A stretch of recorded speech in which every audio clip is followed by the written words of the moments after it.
The Illuminati is real. The satanic occult is real. And do you know how I know? One of the reasons I know is because the man on the screen used to be in the Illuminati. Leo Zagami, welcome back to my great channel. How are you, my love? Oh, great. Thank you very much for having me back on. I'm always very impressed with the capacity of your audience to understand this subject. So I'm really looking forward to dig deep, especially in my latest book, which, as you know, is very current with everything that is going on in the world, especially when Iran is calling the Trump regime the Epstein regime because Oh my of the God. fact that we are really witnessing still a cover up of millions of files of something that is definitely influencing for the worst.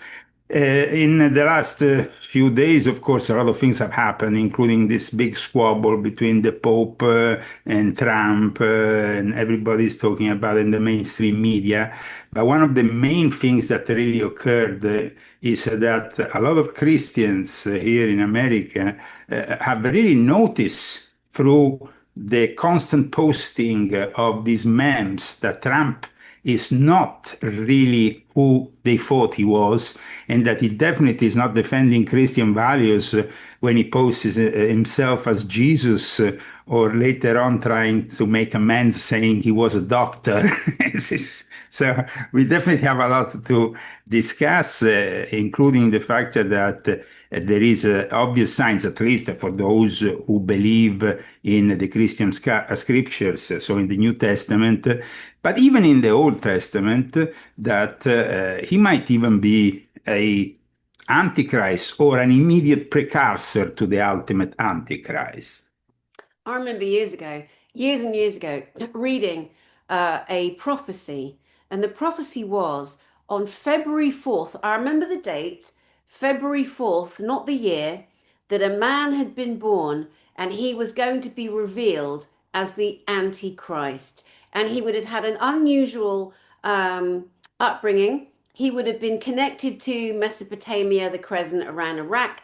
He would have been raised by an uncle, and this was a prophecy that was, I don't think it was from Nostradamus and his quatrains, his four sentences that was called a quatrain prophecies back in the day. I think this was a more recent, but anyway, so there's a lot of antichrist discussion in many different areas. People are saying, as you just said, that Trump is potentially the antichrist and being represented as a Jesus, with his hand. It was not a smart move for anybody because no one's going to tolerate that. And you've got to have a bit of a bombastic ego on the wall to be any kind of leader. And, we're getting a lot of mixed messages, and it's all these, Q drops, and it's 5D chess. No, it's 6D chess. Or is No, it, well, I mean, is it just a bit let me of a stop knock? you here because when it comes down to the QAnon phenomena, I've always denounced it as a psyop since volume 7 of my Confessions.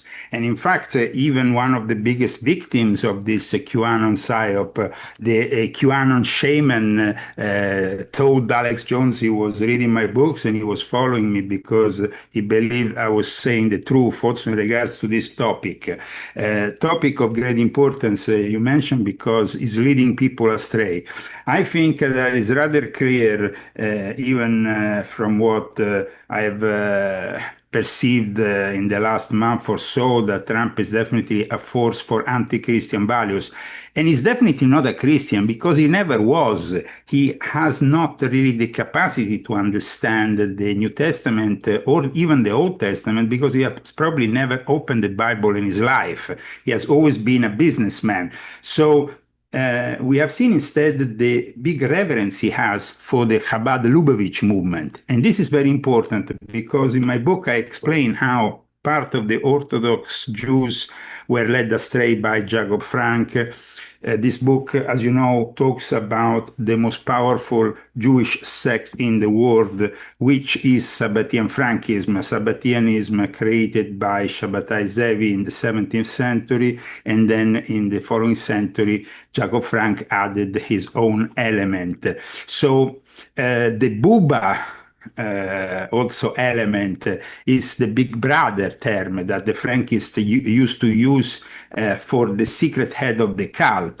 So who was Trump really blowing in that case? You understand? That is really the Frankist head of the cult is also part of this ongoing situation which is leading astray the whole of American politics. Now, most people focus on the superficial element, which is AIPAC, which is, of course, the element which is on the media, the element which everybody discusses because it's the way that Israel influences American politicians.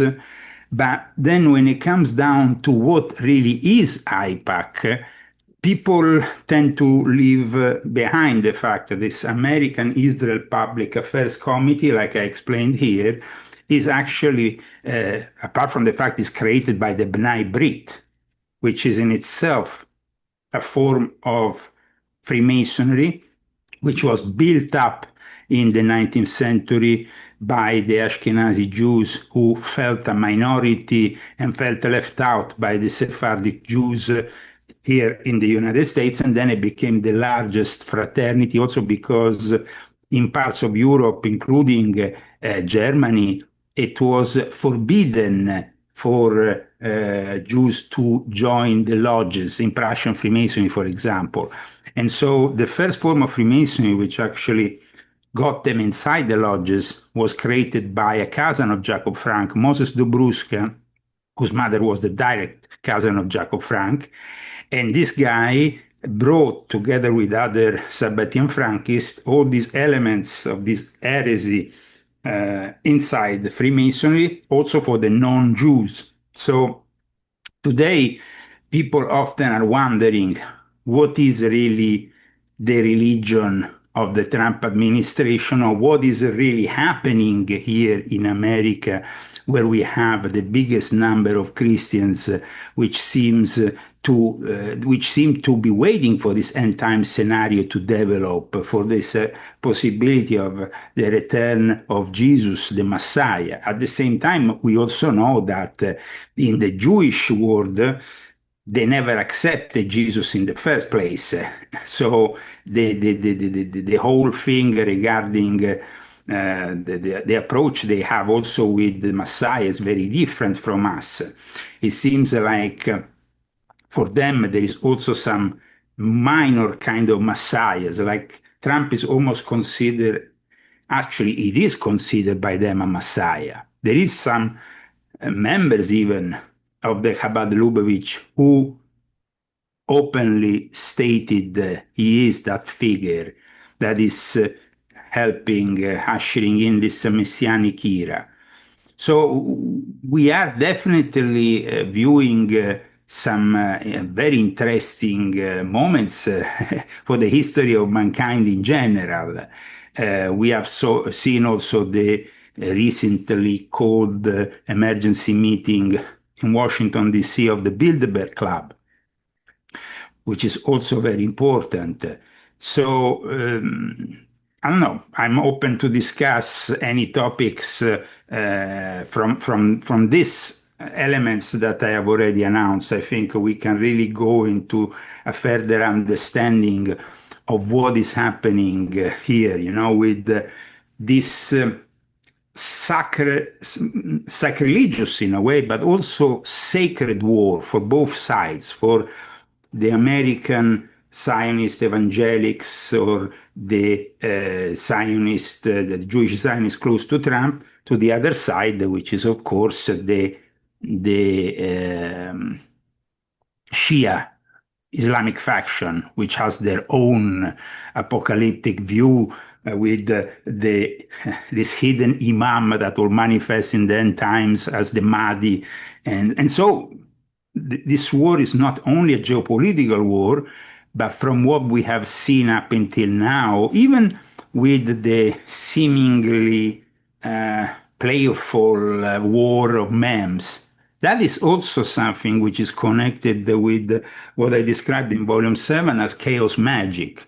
These memes are not simply memes, they are in reality magical seals that than manifest in our reality. Leo, I don't know where to start. You've just piqued so many exciting and awful and horrific and fantastic and amazing situations.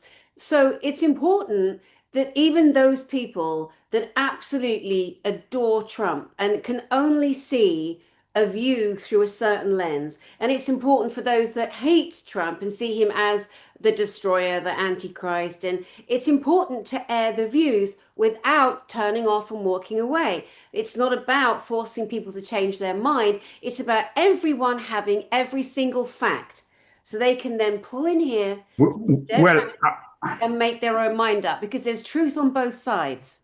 there is truth, but first of all, let's remember our audience. I started fighting the New World Order 20 years ago. This year is 20 years of Illuminati confessions online, as well as in 12 books, which have been published in various languages around the world with great success. And at the same time, the work of exposure that brought me in Norway to be accused of espionage. I had to flee Italy, so there was actually an active persecution from the system. Eventually, as you know, I moved permanently here in the United States, where I then became a citizen. So I tend to have a direct experience when it comes down to politics because of my family, because my grandfather was an Italian senator from Sicily, and I was involved in 2015 by Alex Jones when I was still living in Italy in the creation of Italians for Trump. So I had direct link with the Trump administration that brought me even backstage here in the Coachella Valley event, which we organized with over 100,000 people. So when we are talking about the disappointment of MAGA, this is not some kind of keyboard lion or warrior, as we call them. That is, I'm stating this as a direct experience. And this direct experience is not made out of some QAnon post, which, like I said earlier, are psychological operation which has been exposed in my time in 2022, but later also by other people. And the links, of course, with psychological operations means the intent of wanting to also control the narrative always, but as an American citizen who has voted for Trump, who has seen what Trump has become, I take on position with my colleague Alex Jones or Megyn Kelly or Tucker Carlson or even Candace Owen or anybody else who has been disappointed and have opened their mouth against this guy. And I have done that already in the last few months when it came down to the fact that he never really, he wasn't open about the Epstein files. Major Taylor Greene clearly broke with him because of that. He even said to her in the last phone call that he was damaging his friends. So let's understand who these friends were, and let's understand more about that eventually. Yeah, eventually. And again, it's very difficult for the masses, not so much for you because you've been on the inside. But to air everything is important because, like you say, there's a certain group of people who are leading the news media who have changed their minds. So somewhere in the middle of that, something's happened, and now they're on a different thinking. But people will not be told. You know that, I know that. Everyone has to come to their own decision. Sure, sure. Ideally. Now, when you mention the QAnon, the the Q, apparently Q is one thing and the Anons are another. You said that in your book, one of your Confessions of the Illuminati book, that you Yes. wrote about it back then. So can you take us back? Can you break it down slowly for us? Well, in your own time, break it down. What was it to you? How did you come to understand it? And how can we prove that? Well, I mean, it was a direct experience also because I saw a lot of my own friends who had been led astray to actually go and even enter in in that building on the 6th of January 2021, ended up arrested, ended up in jail. People who really believed in this whole QAnon scam, and then they ended up in jail. I mean, it's that simple.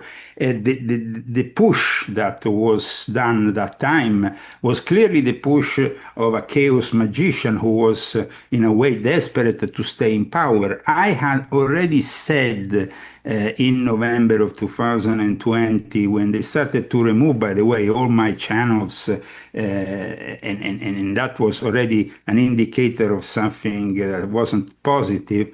And before, of course, the Biden presidency, which was disastrous. So here is not a question of taking sides. It's a question of not taking sides with politics any longer, because politics is not the answer. Simple as Exactly. that. So, I mean, you can be, one day thinking maybe Trump, because he wasn't a politician, he might be an alternative. But now that in the second presidency has been proven completely wrong, because he has augmented his 2 billion asset to now become 6 and possibly 12 billion by the end of the year. I mean, every president has done that. Vice presidents, they're all in, they're all making deals. This is known. They have made money, all of them. The English, the prime minister, the mayor, Suchi Risnak, whatever his name is, I don't keep track. They've all got really incredibly foreign names. And to a British original traditional thinker, that was never comfortable. And now we have a situation where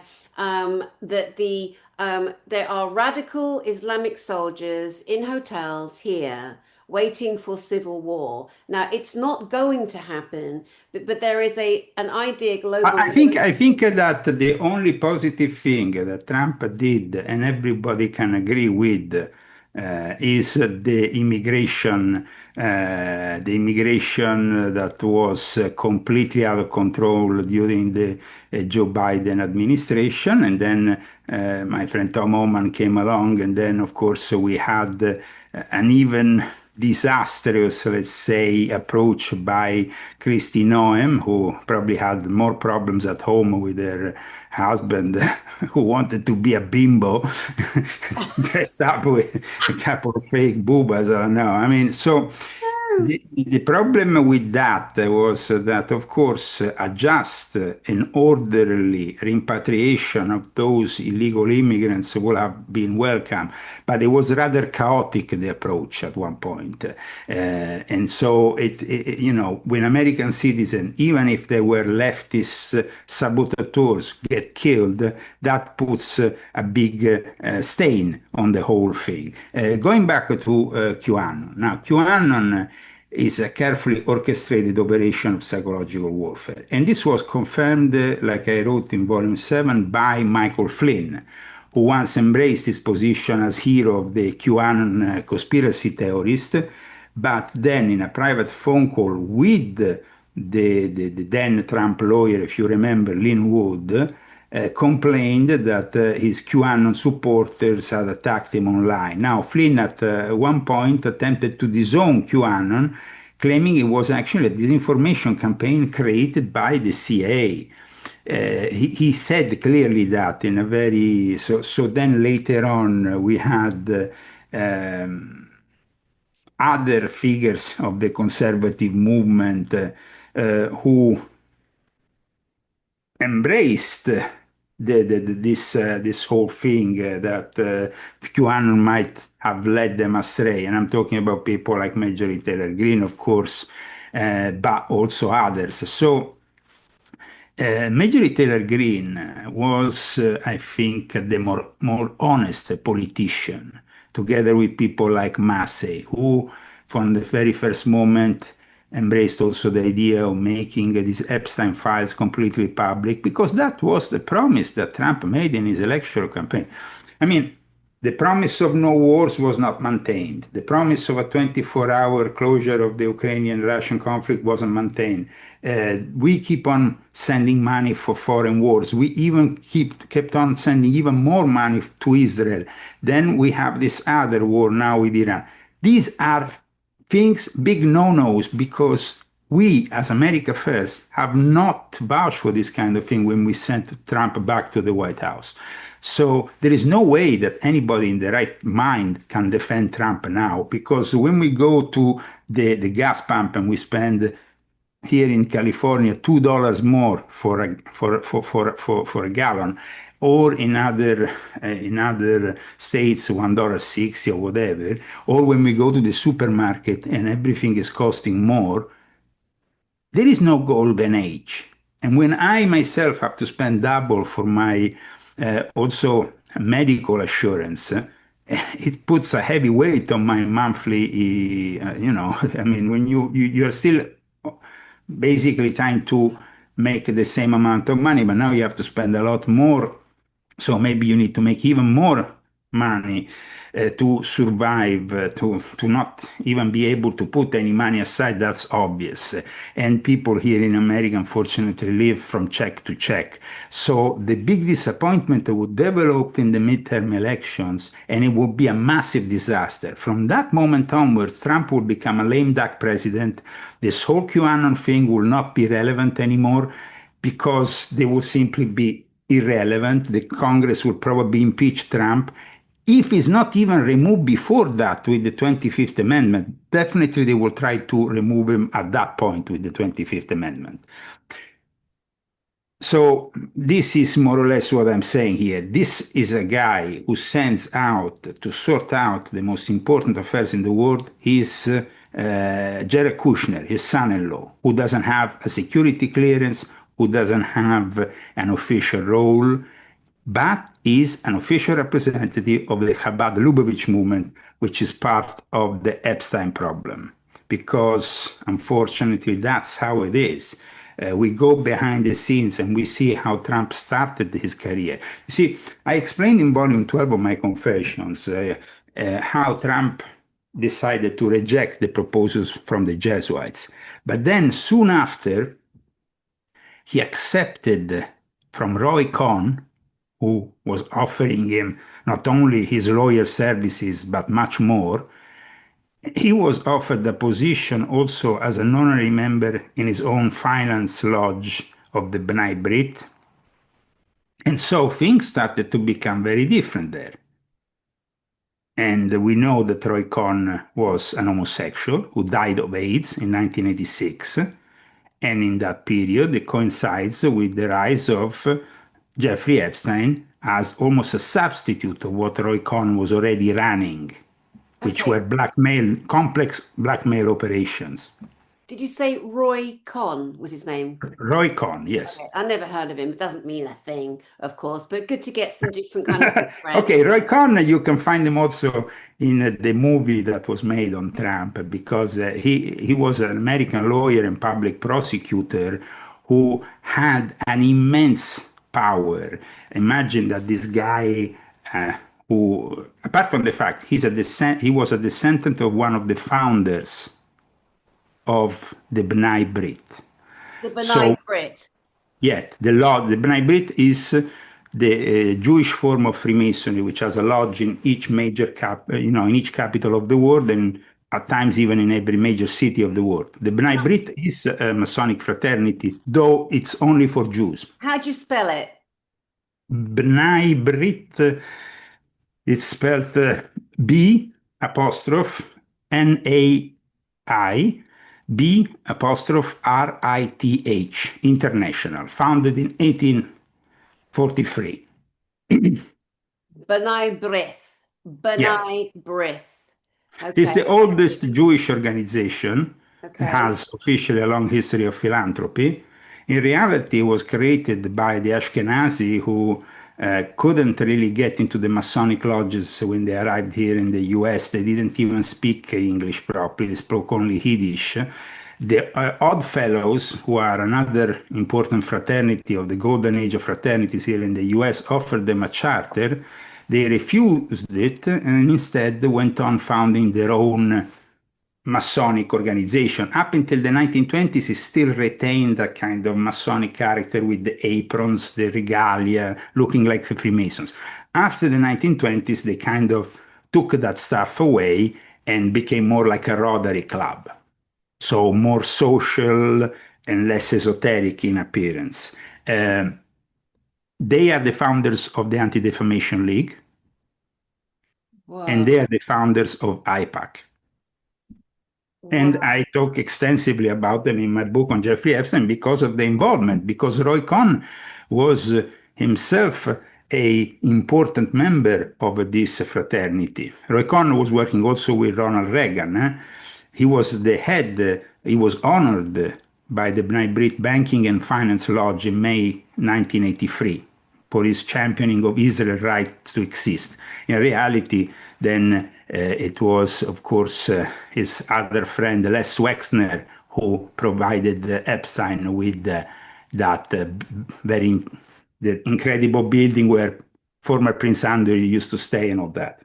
Oh my gosh. Right. Let's just take a step back here because your work is tomes, so many books that you've written on Yes, confessions of the Illuminati. The one we're adhering to most is the Epstein one, which we're going to keep coming back to because that's yeah, got the sure. most right now Up information. until now, we are focused on these two books. Okay. Now, as you know, and actually, I will also say this book because it's important for people to understand the connection between the Jesuits and the Sabbatean Frankists, the connections that Donald J. Trump had with the Jesuits studying in one of the universities, and then, of course, in this book, the connections that the Sabbatean Frankists have also with the QAnon's psychological operation, which was built also with their support. And then, of course, the book, which is still relevant to this day and will be relevant for a long time from now, because when the last bunch of the Epstein files was published, we had the confirmation that in the private emails, Jeffrey Epstein was from that Epstein branch in Vienna, who created the Epstein Palace, which is still found in the center of Vienna, whose great grandfather Leopold was involved with the National Bank of the Austro-Hungaric Empire, as well as being part of the Epstein banking family, which branched out in both Poland, which was a stronghold of the Sabbatean Frankists, as well as Prague. And then, I mean, just to give you an example, the rail lines that were built from Krakow to Vienna were built with the financing of Rothschild obtained by the Epstein family. The Epstein family, in the emails that Ariane de Rothschild, in charge of the Edmond de Rothschild banking side, because there is two main branches of the of the Rothschild family today. We have the British-French branch, which unified in the early 80s. Then you have, on the other side, the Swiss-French branch, Swiss mainly, the Edmond de Rothschild. Now, these two branches 10 years ago were fighting for the exclusivity of the name Rothschild. And if it wasn't for Epstein, one of the two branches might have succumbed. But Epstein was paid 25 million officially in the mails that we have. And at the Rothschild, in the mails, Epstein said, well, our family, the Epstein, together with the Rothschilds, your family, and the Gutmans, helped also a young Adolf Hitler. Let's not forget that Adolf Hitler, as I explained in my book, was a product of a Sabbatean Frankist ritual.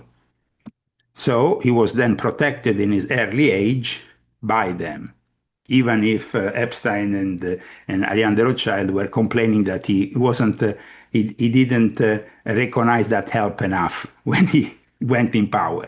But let's not forget, when Adolf Hitler went to power, the B'nai Brit, which was already super powerful at that point, even in Germany and around the world, didn't do anything to stop him.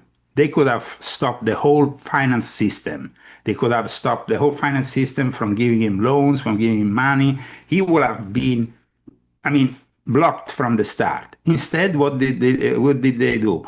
B'nai Brit, still to this day, is criticized for not having said anything because in the end, they were trying to push Jews to go to Israel, and no Jews wanted to go to Israel.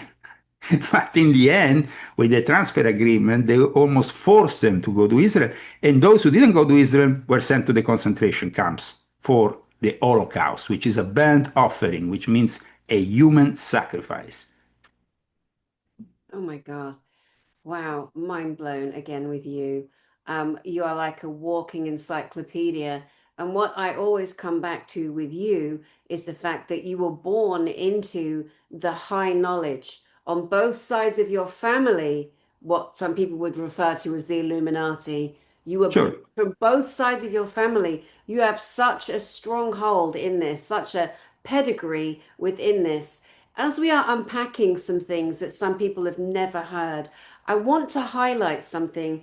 When you mentioned the deny breath, Yeah. you said they were a concentration of the Ashkenazi Jews.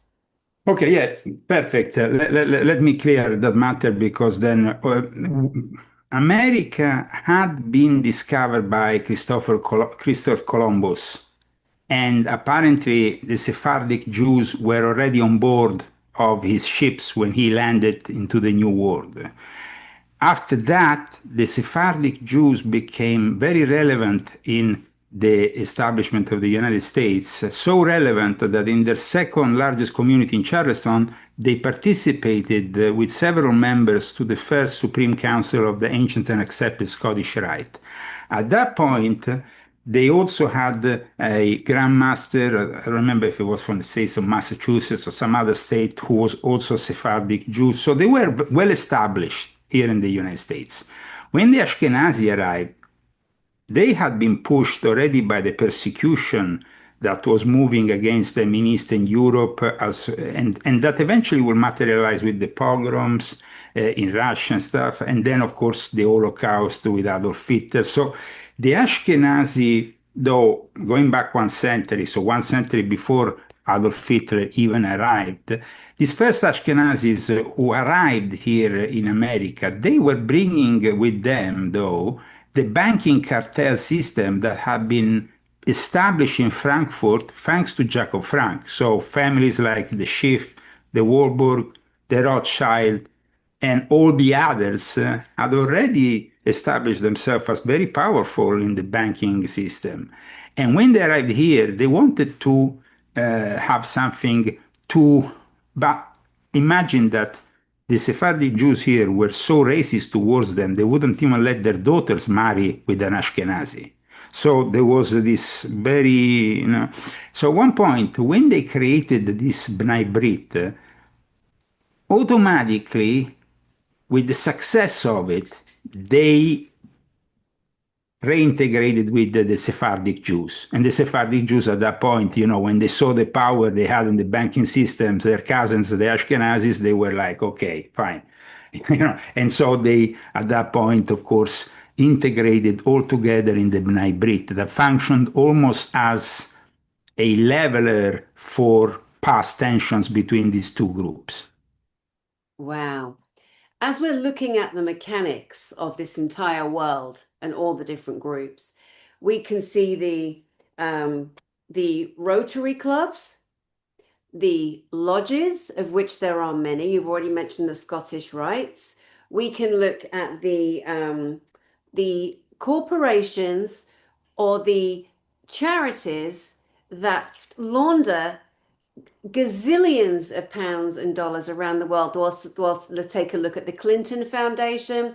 We'll take a look at the Bill Gates and Melinda Gates Foundation, and how these people have thrown up all of these gathering places that are dressed up to look like, oh, the Masonic lodges for the people in the community, and there's a front for it that does work and operate that way, and then round the back there's something else, or it's infiltrated on a higher level. The Rotary Club you mentioned earlier, you said was more of a social aspect, but people don't understand how they're being Rotary targeted. Club, it's a good way, I guess, for Freemasons also to recruit eventually the more esoteric minded amongst them through the Rotary Club. The Rotary Club is, of course, a product of Freemasonry, like the Lions let's not forget that they all come from what was defined here in the United States as the golden age of fraternities, in which a lot of people maybe just got inspired by the success of Freemason and then branched out and created their own forms, you know.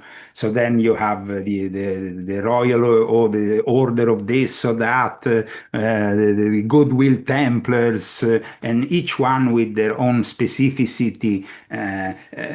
Still to this day, these some of them are left over, especially the ones that are more successful from the, I guess, the leftovers from the Golden Age of Fraternity are the university fraternities and secret societies like the Skull and Bones, just to give you a name, but there is many others, of course.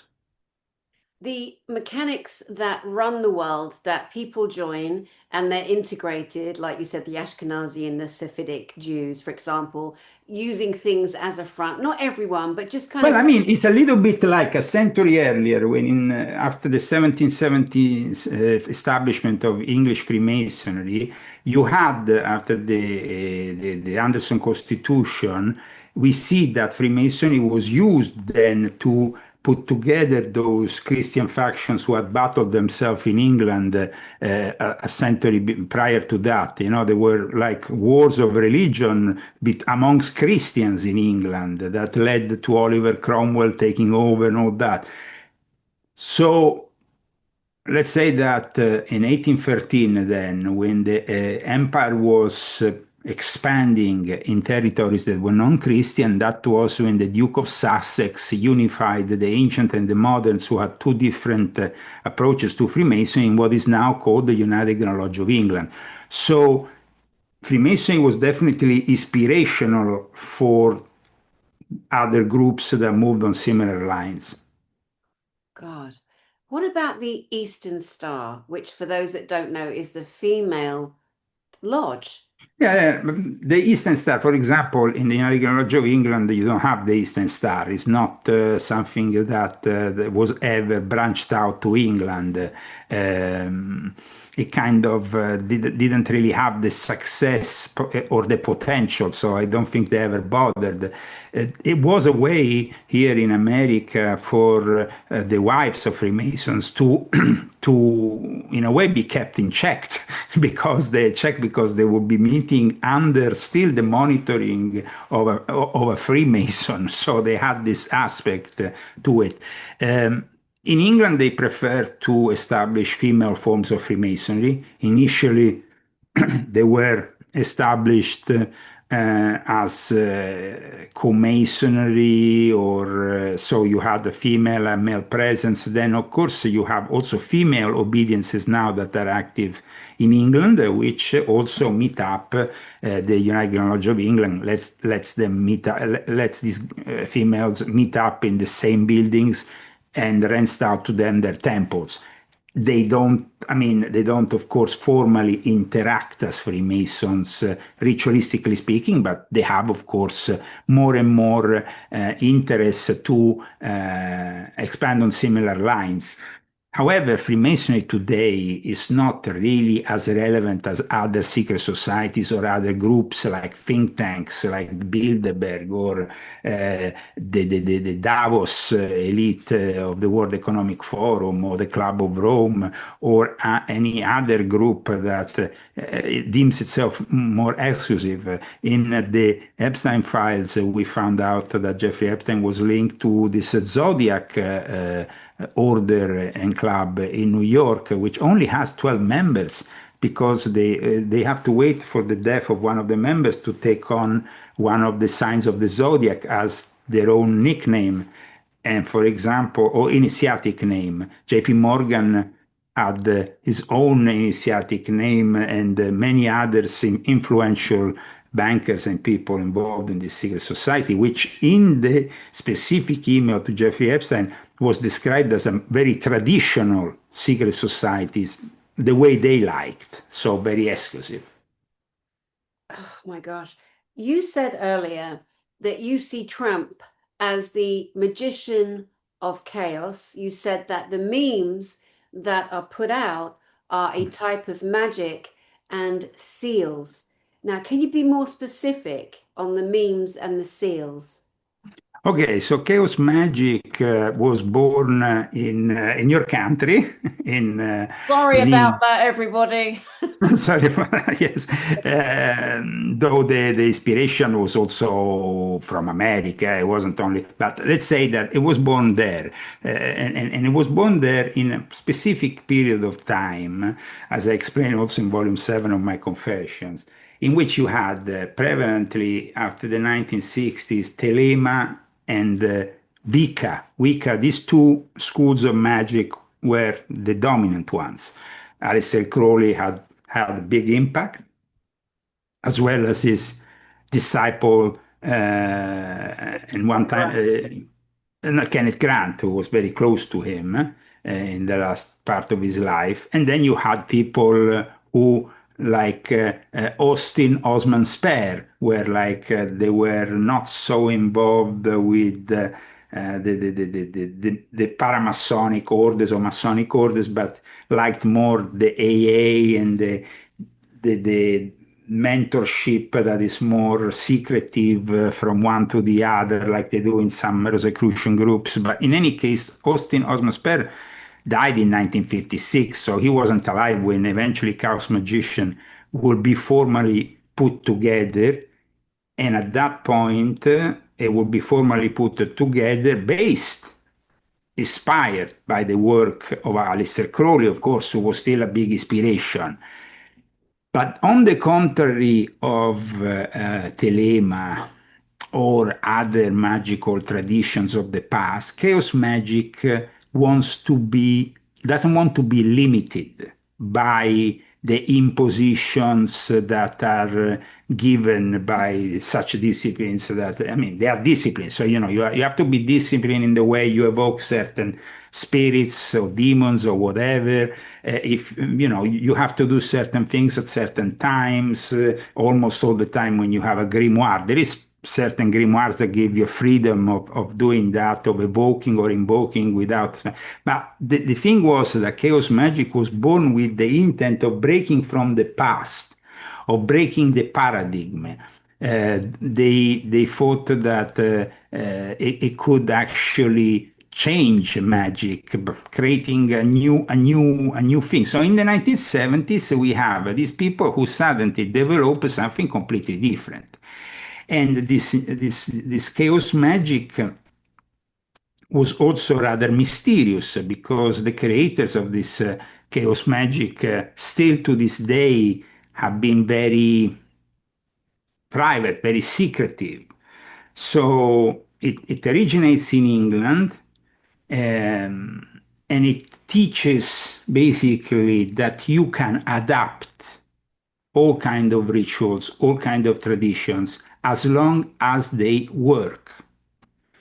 The aim is that you try something, and if it works, you do it. If it doesn't work, you disregard it. Okay? Now, you can pick up from any tradition, from Islamic, from Kabbalah, from anything, as long as it works. And that is the part, no, so it emerges as part of this wider neo-pagan and esoteric subculture. It drew heavily, of course, on the drawings, the demonic and drawings and beliefs of Austin Osman Spare, who was a very dark character, to tell you. I mean, he was influenced by certain kind of symbolism. He might have been viewed as an artist of sorts, but he was deep into the occult and deep into Western esotericism, and wanted to evoke all these forces and then describe them visually. So he even had, I think, a short-lived art magazine at one point. So, I mean, he was in that kind of milieu that mixed art, arty-farty, with a bit of occult and magic and all that. So, I mean, that was the kind of, and he actually was connected to Kenneth Grant. He actually knew Kenneth Grant. And Kenneth Grant, as we know, had been very close to Aleister Crowley. In fact, he was supposed to be given the Ordo Templi Orientis in the United Kingdom, which then became in the 1950s, though, a contentious matter after he founded this new ISIS lodge. Because then what Kenneth Grant was doing was trying to modernize what Crowley was doing. And you see, the people who were following Crowley said, no, we don't want any modernization. You have to follow Crowley, you know. So he created his own Typhonian OTO, which is today known as the Typhonian Order. But he was kind of breaking from the strict tradition of Telema, and he wanted to evolve. Chaos Magic wanted to go one step further. So the inspirations were Kenneth Grant in England, but Austin Osman Spare, of course. And then here in America, Michael J. Berthiaud, who was himself the representative of a current, which is known as the Coronzon Club, which was like a homosexual secret society, which was practicing sexual magic following Crowley's beliefs. So definitely here, just to give you, I mean, and then Kenneth Grant claimed that he was conducting connections with the extraterrestrials. He was following the imagery of Lovecraft, and all that kind of filtered in a way or in another inside the chaos magic. But chaos magic teaches basically that we are conditioned by beliefs, and that the world is basically working on those beliefs. So we need to change those beliefs. One of the great inspirations of chaos magic in the early 1970s was also, who then became actively involved through the initiation, the Illuminati of Thanateros, which became then the secret society, which filtered these ideas of chaos magic, was William Burroughs. William Burroughs, who wrote The Naked Lunch, who worked with Brian Geisen on The Dream Machine. They were rebels in a way of the Beat generation, but they were also very much, mixing elements of different magical traditions. So I would say that in the second half of the 1970s, this chaos magic starts to emerge with a couple of books. One of them is Liber Null by a guy called Carroll. And then you had another guy called Sherwin, who wrote another book called The Book of Results. And they basically made tabula rasa of all the previous systems, and they derived a lot also from shamanism, from other traditions. And so at that point, they created, like I said, the Illuminati of Thanateros. The Illuminati of Thanateros became the international magic organization which focuses on chaos magic. And it's very much spread amongst people who also follow Aleister Crowley, because I noticed this, that Crowley is okay. There is some people who still perceive Crowley as the ultimate prophet of the religion of Telema, as the great beast of the poet, a guy who you should follow with a very strict regime. But then you had those who were inspired by Crowley and went one step further into other directions. Even Anton LaVey, which I talk about in this book, who is a Sabbatean Frankist, he comes from a family of Sabbateans from a place, Thessaloniki. Oh my And God. so Anton Levi, that Oh was my his God. name. Okay, let's park up Anton Levi for a second because I Yeah. have so many questions of things you're saying, and I want to come back to Anton Levi in a minute. And do you know what? The man who rescued his daughter, Dr. Father Dave, is coming on my channel at some point soon. That's just crazy. Let's go Huh. back a step because people are coming on my channel and they're learning so much from people like you, and I'm so grateful, Leo. You're just amazing, seriously brilliant. Now, you mentioned the word, there's three things here. The first thing is you mentioned the word grimoire. People don't all know what that is. Can you Mhm. please share what that is? Well, grimoires are basically magical rituals. They are textbooks of magic, spell books. Some of them are dedicated to simply spells, others to divination, to the creation of talisman, to the invocation of spirits or entities, or to the evocation of them. It originates from the French word grammaire, which is historically considered to be something dangerous, like the studying of something dangerous. So it emerged in the Middle Age. And the interesting thing is that most of these grimoires that today are practiced by magicians, of course, they were initially on the index of the Inquisition. They became, a matter of great concern during the witches' hunt around Europe, both within the Catholic world and even within the Protestant world. So these textbooks, strange enough, like I explain in volume 12 of my Confessions, dedicated to the Jesuits, appeared after the appearance of the Jesuits. Because so one starts wondering, Oh when my you God. start actually, and then in fact, I conducted a study which I published in this book, in which I proved that several Jesuits were involved with the publication of these first grimoires, and the appearance of them is very suspicious after they started their own takeover of the Inquisition. Because the Inquisition, you see, the Jesuits were established and accepted as an order by the Pope in 1540, 1541. They started in the world of the Counter-Reformation. We had the Reformation going on. The Church of England was deemed the first enemy of the Jesuits. So, boom, against the Jesuits, the Church of England and the Queen Elizabeth created the first intelligence service with the 007 given to John Dee, for example. But the Jesuits became also from the 1560s in charge of the entity, which is the Vatican Intelligence.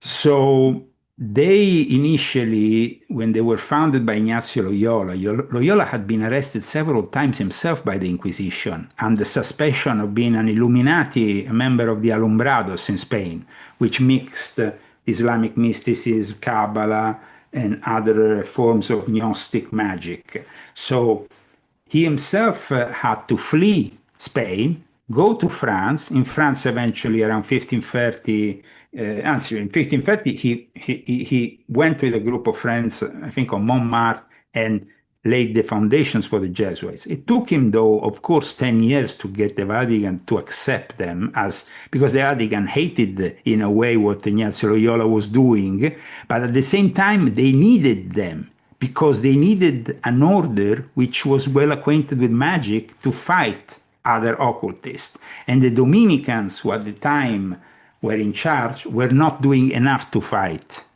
the heresies that were spreading. So the Pope at one point said, okay, I'm going to get these occultists and make them in charge of the most powerful order, because they might be able to infiltrate and do things that other groups don't do anymore. Since the time of the Knights Templars, the Knights Templars had been eliminated a couple of centuries prior to that. They had been eliminated, and they had eliminated also the only order which was also a military order that give blind obedience in certain matters to the Pope. So when the Jesuits came around, they came around with the proposal, a new proposal that the Pope really found very good, the fourth vow. The fourth vow meant this: we have Jesuits who can take the first three vows, and they become priests. Some of them becomes brothers, so they are Jesuits, but they are, let's say, not priests. But then you have the fourth vow. The fourth vow is complete obedience to anything the Pope tells you, like license to kill. No matter what Christianity says, what the Testament says, what any gospel says, you are bound to do what the Pope tells you to do. And when the Pope heard from Ignazio Loyola about this vow, he said, wow, these guys are going to be handy. And that's why in the 1560s, after he created, thanks to them, also the Vatican intelligence unit known as the Entity. So the Jesuits are on the top of this pyramid that we are discussing today, of this new world order, together with the Sabbatean Frankists. However, today, because they want to absolutely have control over cyber Satan, which is the nickname which I have given to artificial intelligence, especially when it's going to become sentient in the near future. So at this point, what is happening between the Pope and Donald J. Trump is very important because usually the Sabbatean Frankists and the Jesuits are aligned. The Pope just nominated, to give you an example, the Pope nominated only a few weeks ago a new head of the Vatican Bank, of the YOR. That guy happened to be the main partner of Ariane de Rothschild in the Edmond de Rothschild. So he was the previous CEO at one point. So there is no war in terms of interest economically because the Vatican for a couple of centuries even used the Sabbatean Frankist Rothschilds for their own finances. And then 100 years ago when they were in difficulty, it was Epstein's Zodiac friends and JP Morgan who helped the Vatican Bank. So I would say that what we are seeing now is a clash of which is normal because each of them wants to take control over the next big thing, which is artificial intelligence. And as Trump is gathering more and more power and trying to grasp here and there and everywhere the Silicon Valley mavericks and put them on his side, especially with Palantir becoming the big brother of all big brothers, which, by the way, has also landed in the UK, as you know, and manages to take all the information of every single British citizen through your national medical service, whatever. How is it called? Well, they're trying to implement it and, of course, failing miserably and then trying to bring it in the back door. You're talking about the digital ID. No, Uh, no, I'm not talking oh, about that. No, there is actually Palantir has made a formal business deal with the UK. for the Uh, healthcare. Palantir actually just yesterday on the BBC, Jennifer McKeerman has written an article says Palantir defends its record as MPs demand more scrutiny of data use. So this is actually happening now in the UK. But just going back to what is happening here, the war that is between at the moment Trump and the Pope, both American, with different values, of course, because the Pope is a product of the Second Vatican Council, is a product of progressive Jesuitism, and what happened in the Church in the last few decades definitely has transformed the Catholic Church in a monstrosity for some aspects. But at the same time, Trump is alienating Christians because he is like deeply into the Chabad Lubavitch movement. He went in 2024 to visit the tomb of the Rebbe who is considered the Messiah of the movement. And in 2016, Jared Kushner and his daughter went to the tomb of the same Rebbe.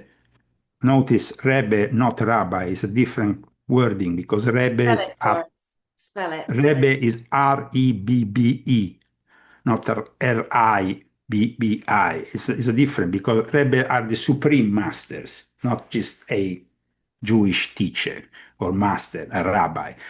So the Rebbe in question is venerated like a messiah by Trump. And then we have this link with Palantir and Peter Thiel. Peter Thiel is not a Jew, but he comes from Frankfurt, and his family historically was linked to Jacob Frank, who established in Offenbach, in the outskirts there of Frankfurt, his court. So there is definitely here a situation whereby what we are seeing at the moment, no? I mean, in Frankism, you have this concept of Big Brother that is not necessarily like Orwell's 1984, but let's say that in a way it's an inner circle hierarchical concept where you have, of course, the brothers and sisters of this Sabbatean Frankist cult, who then form an inner secretive elite and they act as enforcers of the Frankist teachings. And we can definitely notice that chaos magic embraces a lot of what Jacob Frank and Shabbatai Zevi were preaching, because in reality, what were these people preaching? They were preaching complete disrespect towards, they were in fact deemed antinomian, and they were like, they modeled themselves in a way that they were rejecting all the Mosaic laws, you know. Now, when Donald J. Trump was initiated by Roy Cohn into the banking and finance lodge of the B'nai Brit, he was then initiated in this Frankist cult, which is a secretive, multi-layered, and deliberately transgressive cult in which you have all kinds of depraved sexual magical practices, which actually are the ones that inspired Aleister Crowley. Like I explain in my book on Jeffrey Epstein, there is actually Crowley who joins the OTO. He actually gets called into the OTO to join by Theodore Royce, and who then gives him the whole of Great Britain as his territory, Great Britain, including also Ireland also. So he gave him the opportunity to also learn about their secret teachings and their lineage. And in their lineage of the OTO, which I also once upon a time used to be a part of, they immediately tell you that it comes from the Asiatic Brethren. The Asiatic Brethren were that Masonic organization which was then became, through Moses Dobruska, the cousin of Jacob Frank, the way of spreading all the Sabbatean Frankist teachings. So all these groups, like you see later, the Theosophical Society, the Golden Dawn, the OTO, they all come from the Sabbatean Frankist influence. Good And their God. perverse interpretation also of the Lurianic Kabbalah. Now, there is people like Gershon Scholem who says that maybe without the Lurianic Kabbalah, we will not even have had the Sabbatean Frankism. So Lurianic Kabbalah becomes also an important element of our story, though Lurianic Kabbalah can also be interpreted in a correct way. And I must say, there is some very nice Orthodox Jews who are reading this book and they are supporting every part of it, because they told me that in their communities, the influence, the negative influence and the infiltration of the Sabbatean Frankists is very much perceived by them. Okay. Right. Now, we've gone from the Grimoire through the Jesuits, which is fantastic. I've got a couple of things I want to offload on you. So just Yes. give me a couple of minutes, because it ties into everything. And again, being respectful to the audience who are going through a journey with you, with other people, and just showing them how everything links together. I asked you what the grimoire was, and you did a beautiful job. The one part we missed out was that the grimoires are made from human skin. They are No, ghastly. They are well, ghastly. okay. Not all grimoires are made on human skin. There is some who have been, of course, laid out on human skin. But I must say that still to this day, for example, there's no confirmation that these human skin grimoires, for example, are present in the Vatican library or in the Vatican archives, though I'm sure they must be. However, once the actual craft of making books, normal books made with normal paper, started to spread, these grimoires didn't limit themselves to be made on the skin of some person. I mean, that is, let's say, a very particular and maybe unique copy. Yes. that Crowley and people like him. So I want to come to For Crowley example, now. one of the biggest grimoires, I have it here, is called the Picatrix, one of the most well-known. And it was known up until centuries ago that there was only 20 copies in the whole of Europe because it was simply forbidden to be published. They had to actually manually copy each copy, and so there were only 20 copies in the whole of Europe. And then, of course, in the last few decades, some academics have picked up one of those copies and they have published it. So now it's kind of like widely available to everybody. Okay. You also mentioned with Aleister Crowley, one of the guys that drove, kind of pulled alongside him, um, was potentially dealing with extraterrestrials. Now, there is a drawing of a being known as Lamb that was connected to Aleister Crowley that And it was looked connected also to theosophy because in that reality he had Great made alien, that great drawing. alien. Just want to get this out. Great alien. So he Yeah. looks like a great alien to me. So this Lamb character existed within the magical black magic, whatever they're doing, in the Crowley group. So I wanted to tie that into what you said earlier about the Yeah, guy. and then yeah, Kenneth Grant in particular became obsessed with this image, and so he then dedicated his whole group to contact these aliens, extraterrestrials, and that's why he then defined them as entities from Sirius, and he basically the lodges of the Typhonian order to this day have an image of the lamb standing in their lodges. I even published one in one of my books. God, wow.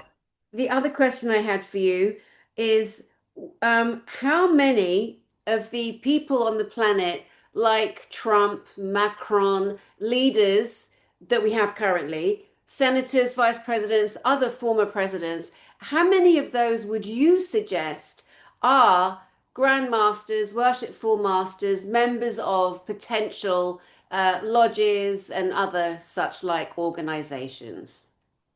Let's say that in the golden age of fraternities, such people will have been maybe even grandmaster or following, These days, they might be active. Like, for example, I have even a document that regards the B'nai Brit and Roy Cohn with Donald Trump there as an honorary member, because remember, Donald Trump is not Jewish, but he was let into the B'nai Brit by Roy Cohn, so by association. I would say that today is not like in the old days where even a president will bother to go through the degrees and then maybe be proud even there has been not only George Washington but many other presidents and other important members of American society who were Freemasons at very high level. But Freemasonry, like we said earlier, is not as relevant as it used to be, and today this power is being shriveled of all the esoteric elements because they are almost regarded as paraphernalia that is not really important. Though there is then, of course, remember, the elite, the inner circles, which are working their magic, their occult, their astrology, their astrotheology, those are still very much practicing certain things, but they do it, of course, in great secret.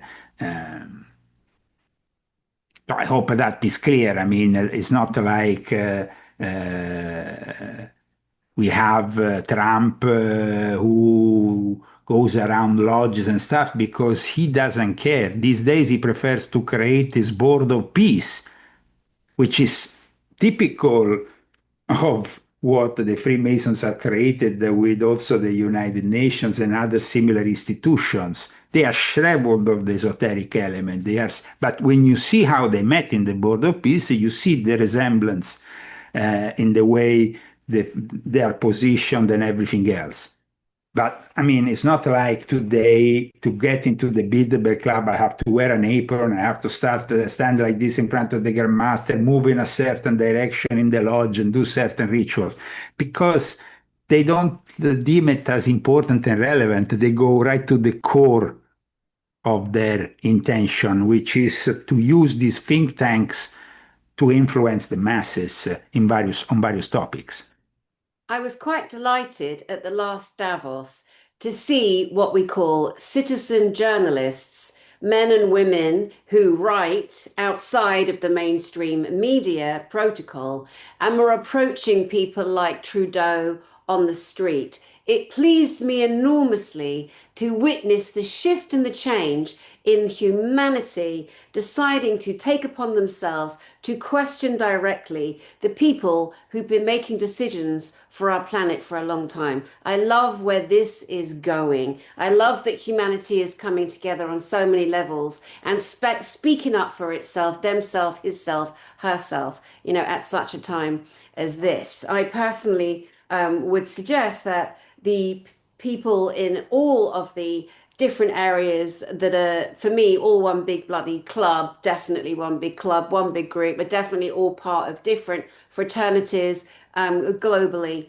You mentioned OTO. There are a lot of people out there that don't know what that stands for. Could you explain that, please? Ordo Templi Orientis, that is actually the Order of the Oriental Temples. It was founded in a stronghold for the Sabbatean Frankists, which was Vienna, out of all places, and of course other people were involved also from Germany, in particular a gentleman who later will approach Aleister Crowley called Theodor Reuss. So the OTO is an order which was founded originally as a sort of a Masonic academia. But later on in the 1920s, when Crowley was elected to be the head, he took over the whole thing and then he made it the vehicle for his own religion of Telema, but it wasn't originally built as such. Crowley arrived and took over the show, and in Germany, in the middle of the 1920s, eventually he would be recognized as the world leader. Though there is still to this day a lot of controversies regarding the fact that the last known leader, who was Theodor Reuss, who himself wasn't really convinced of Alice Crowley, but apparently Crowley magically killed him and he died before he could curse Crowley out of the picture. There is a lot of things that have happened in regards to the expansion of the OTO and the way the OTO eventually became a Californian legal entity, because then there was this American soldier who worked for the military intelligence, who then went to regularly visit Aleister Crowley in the last years of his life when he was, not so well, let's say, and in need of money. This intelligence operative understood the potential of Crowley, and so he got initiated and then eventually brought this OTO here in California, where, as you can imagine, it fitted very well the scenario of Hollywood of the 1920s and 30s, where everything was transgression, where we go into the Hollywood Babylon era. So it kind of like it became more popular than anywhere else, and eventually there were separate lodges here, there, and everywhere. But in 1977, in Berkeley, out of all places, they created the first Grand Lodge. 10 years, actually 15 years prior to that, in one of those lodges, Anton LaVey was also active. Anton LaVey, who though wasn't happy about Crowley's complex way of approaching these esoteric matters and wanted to simplify everything, and that's why eventually he came out with the Satanic Bible and his own modern way of approaching Satanism, which was very successful. It was kind of pop-tastic, showing in the 1960s, in the middle of the hippie move, in the second half of the 1960s, when San Francisco was the hippie central place. There we have instead Anton LaVey interviewed or going on TV, all dressed in black and this black masses with the naked women on the altar, but it was pretty much a Sabbatean Frankist kind of endeavor, if you think about it. God. Wow. Okay, I have two questions. Number one, and I'll ask them at the same time, and then you can just do what you're doing and just fly because it's brilliant. Number one, do you believe that Epstein actually died? Number two, please explain to those that don't know what you know about the Swiss Guard at the Vatican. The Swiss Guard of the Vatican is a tradition, though, of course, it's a tradition which is entrenched in scandal because we know that at one point there was some kind of homosexual activity which led to people killing each other, and to so there was some kind of internal scandal to this that stained a little bit this organization, which is very much made of very disciplined Swiss people who really believed in their role as defenders of the Pope, who wear this, of course, Michelangelo picturesque dress of sorts. So, yes, I will say that today they are relevant up to a certain extent because they are always supervised by a head of security who is usually Italian, though. The Swiss Guard and the way they dress, the yellow and the kind of blue, the pants That and is actually a Michelangelo design for that. I mean, it's quite interesting, the story of it. But I mean, I think that today, yes, they are, of course, super trained. They are an elite unit that will defend the Pope at all costs.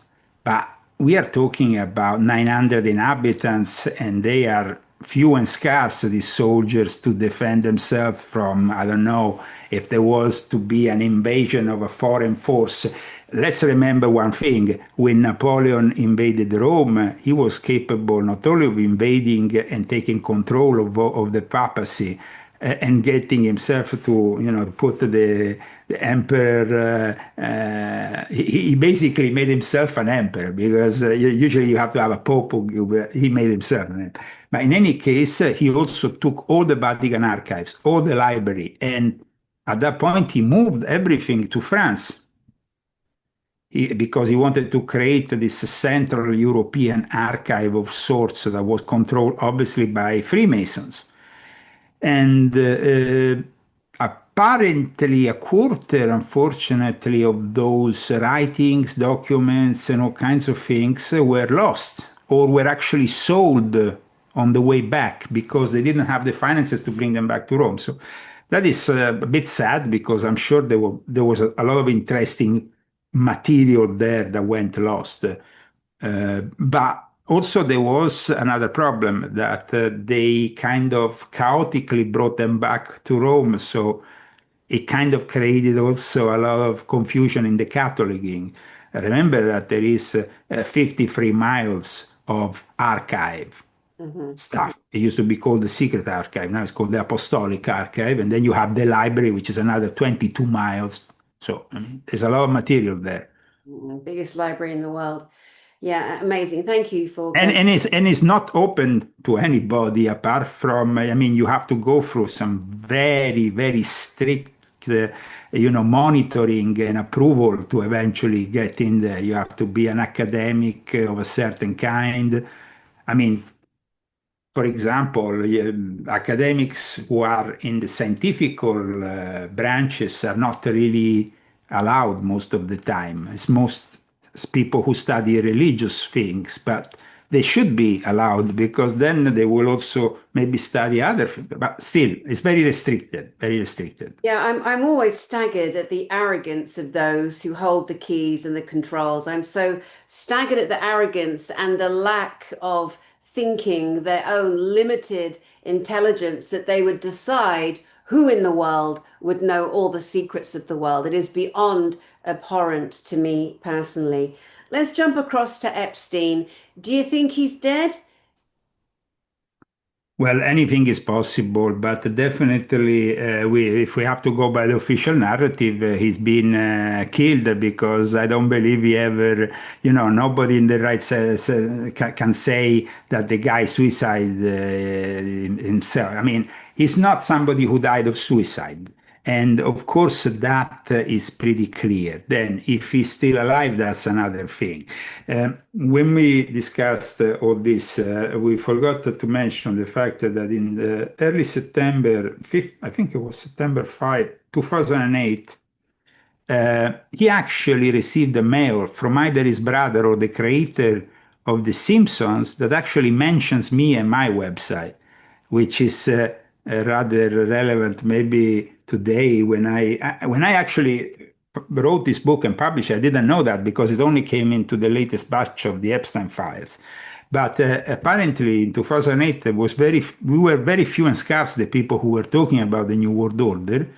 And this person was telling Epstein that my site was a credible website, that what I was writing was relevant. Good Lord. So That's that is pretty. incredible. So, and at the time, I was, of course, writing about my experiences, direct experiences in Freemasonry, in the Ordo Templi Orientis, which we just discussed. I've always tried to explain to people that, for example, the everything that was created there focused on this Sabbatean Frankist milieu, but also on the Jesuit one. So I was pretty, I guess that 20 years ago, there were not many people who were making these associations. And in fact, one of the things that I noticed in the first 2 years of my of trying to do this expose work between 2006 and 2008, that was the most difficult period because I was living in Norway, where the Ordo Templi Orientis had a very important branch, and where the secretary of the Ministry of Defense, I had actually written an article because once in a meeting I saw the secretary of the Ministry of Defense doing this evocation of some Egyptian entity of thing. So I thought, okay, let me write it. Well, then after I did that, after exposed another guy who was apparently a member of the PST who had given an interview to Project Camelot, well, then they accused me of espionage and they came and arrested me. So I mean, it was pretty. And then I was basically, eventually I went back, but I was yet again arrested for espionage, and I gave up going to Norway altogether. So I haven't been back since 2008. Which mean also I never saw my son again, which today is 20 years of age, and I never had the possibility of talking with him. I'm so sorry. That's Who, so like I explain in volume 10 of my confession, has been brought up by the Islamic representative of the World Economic Forum. just unreal. Your connections are unreal. So you just mentioned Project Camelot, which is Yes. Carrie Cassidy. Yeah, So well, she did a very bad thing to me. And so when like a couple of years ago, she came to me and said she wanted to interview me again. I said, well, you should go on your website and then make a disclaimer on your accusation that I was working for the CIA. Because back in 2008, she came out with a statement saying that I was working for the CIA. So I then said, okay, if I give you a new interview, you should at least make a disclaimer of sorts saying that that wasn't true. wow. A lot of us, like, I was told that Carrie is CIA.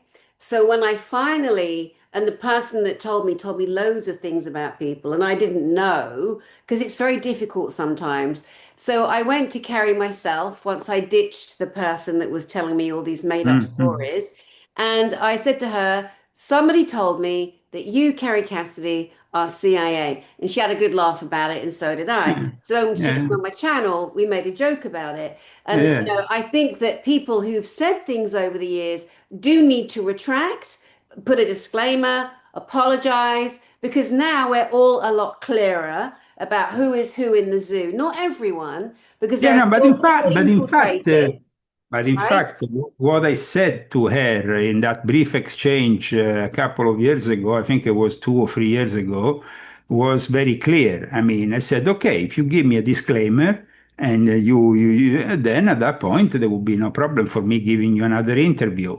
Because at the time when they came over to Norway, she was collaborating with another gentleman And they had some several problems after they left me because I don't know if it was the intelligence services, they broke into their car, they took some of the filming. They were in the end forced to use like a secondary filming of mine, like they had filmed all the interview with various cameras, and in the end they had to use what was filmed in the secondary camera because they had been taken the stuff when they were traveling. So definitely that interview drew the attention at the time of a lot of operatives in various intelligence uh, services, being either English or British or American or Italian or whatever. I was in Norway and I was very at the time, I was alone in a situation which was very difficult. I've been betrayed by my former wife, who basically, because of her brother who was wanting to join the intelligence, had basically sold me out to the Norwegian authorities. And we are talking about an accusation of espionage, which is a very serious matter. In fact, for 2 years, I was living back in Italy with the little money I could gather because all my money was frozen, all my assets was frozen.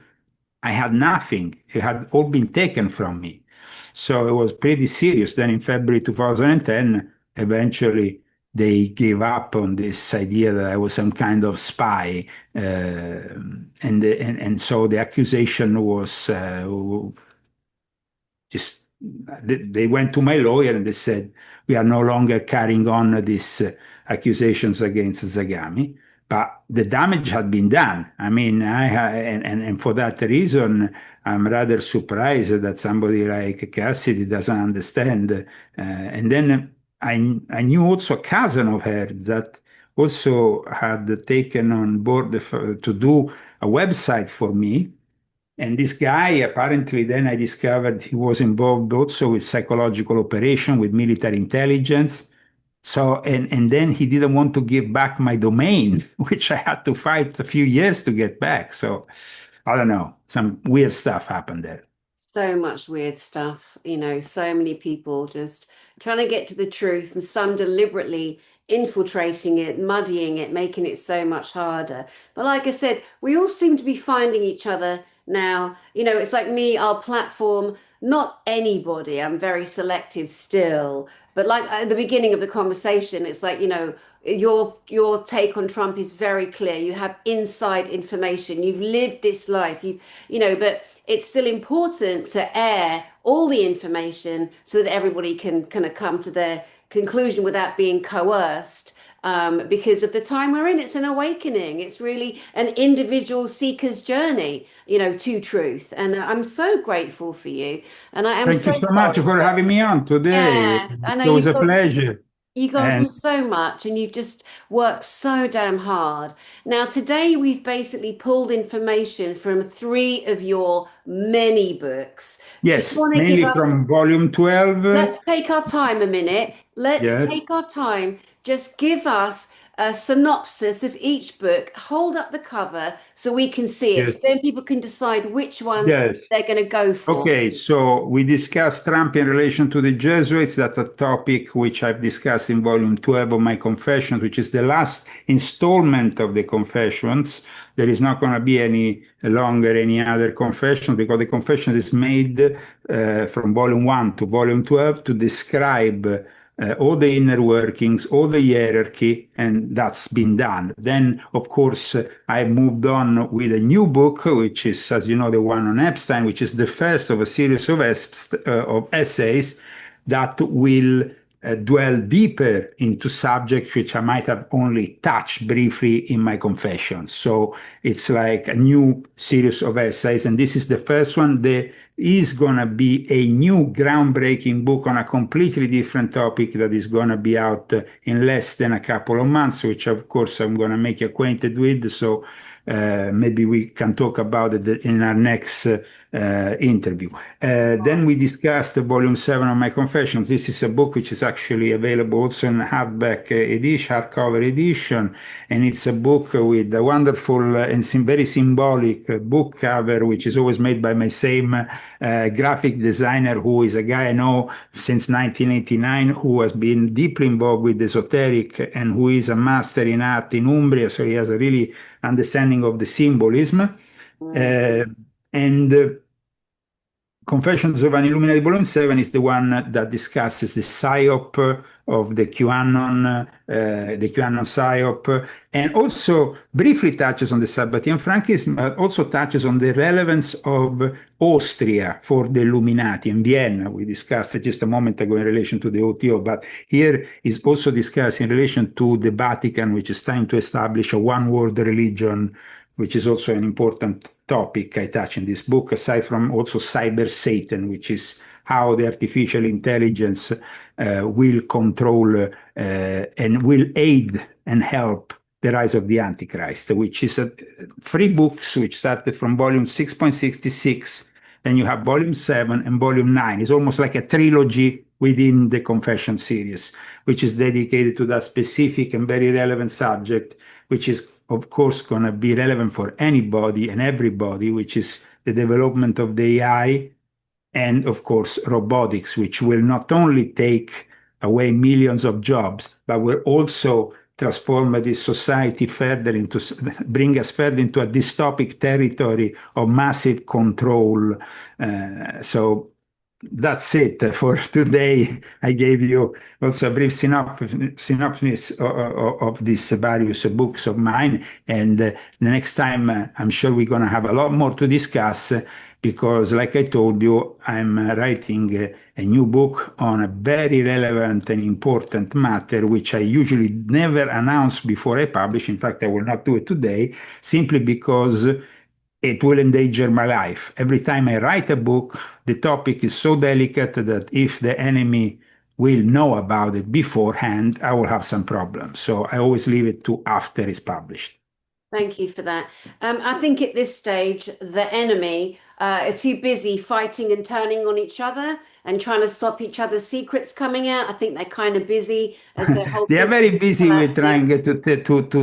trying I guess, like we said with the Jesuits and the Sabbatean Frankists, not really getting along at the moment in certain, because they want to have absolute control of the AI, which is going to be the most relevant and important thing for the control of humanity. And like I said, for the rise of the Antichrist. Brilliant. Oh my goodness. Tell us how we can get hold of you. Of course, you can find me at leozagami.com with all my latest articles. And of course, you have also a link to my own show on YouTube, which I still try to conduct every week. Brilliant. Leo Zagami, thank you so much, sir. You truly are a scholar and a gentleman, and it's just so nice to meet you and hear more of the information that you have to share, which is so important in 2026 in particular. And to the lovely audience, oh my goodness, thank you for your kind comments. The last time Leo was on my channel, I know you're going to be very delighted to have even more information from him in so many different areas. Take your time, take notes. Go to his website and really decipher what and which of his volumes is going to work best for you on your own journey at this stage. And then share his work. Share him out. Go and subscribe to his channel. Support him. He is doing some of the most dangerous work on the entire planet. He came out of the Illuminati. He survived that. He's gone through so much to bring the truth, to bring the confessions. And I really do salute you, sir, for everything you've done. Thank you so much. God bless you. See you soon. Definitely. God bless. Bye. Bye, guys. Thanks.